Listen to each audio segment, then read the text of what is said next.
চুরি করতে ঢুকছো? জি, চুরি করতে বলতে মানে ডাব খাওয়ার জন্য ২-৩টা ডাব নিবো এরকম। ডাব চুরি করতে ঢুকছো? হ্যাঁ। চট্টগ্রামের বাঁশখালীতে সিএনজি চুরি করতে এসে হাতে নাতে ধরা খেল 4 জন চোরচক্র।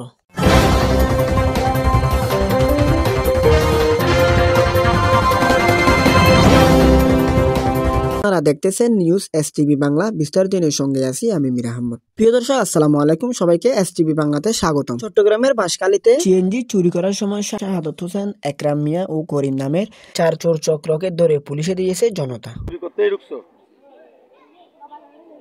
জোরে বলো, চুরি করতে ঢুকছো? জি, চুরি করতে বলতে মানে ডাব খাওয়ার জন্য ২-৩টা ডাব নিবো এরকম। ডাব চুরি করতে ঢুকছো? হ্যাঁ। গতকাল বুধবার দিবাগত রাত আনুমানিক ৩টার সময় উপজেলা কালীপুর ইউনিয়নের পূর্ব পালগ্রাম হালিমায়ের বাপের বাড়ি থেকে তাদেরকে সিএনজি নিয়ে যাওয়ার সময় হাতে নাতে আটক করা হয়। স্থানীয় এবং পুলিশ সূত্রে জানা যায়, কক্সবাজার জেলা পেকুয়া উপজেলার টৈটং ইউনিয়নের ১ নং ওয়ার্ড জিয়াসমিনের বাপের বাড়ি এলাকার জাহাঙ্গীর আলমের পুত্র শাহাদত হোসেন, একই ইউনিয়নের ২ নং ওয়ার্ড এলাকার আইসার বড় বাড়ির মুজাহের মিয়ার পুত্র একরাম মিয়া ও ৩ নং ওয়ার্ড এলাকার মমতাজির বাপের বাড়ি মৃত আব্দুল শুকুরের পুত্র শাহাদত হোসেন এবং টৈটং ইউনিয়নের ১ নং ওয়ার্ড এলাকার শহীদের বাপের বাড়ি মোহাম্মদ করিম।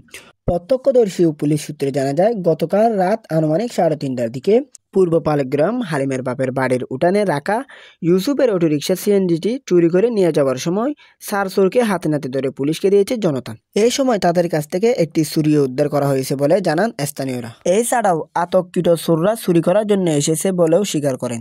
রামদাস মুন্সিরহাট পুলিশ তদন্ত কেন্দ্রের ইনচার্জ তপন কুমার বাগচি ঘটনার সত্যতা নিশ্চিত করেছেন।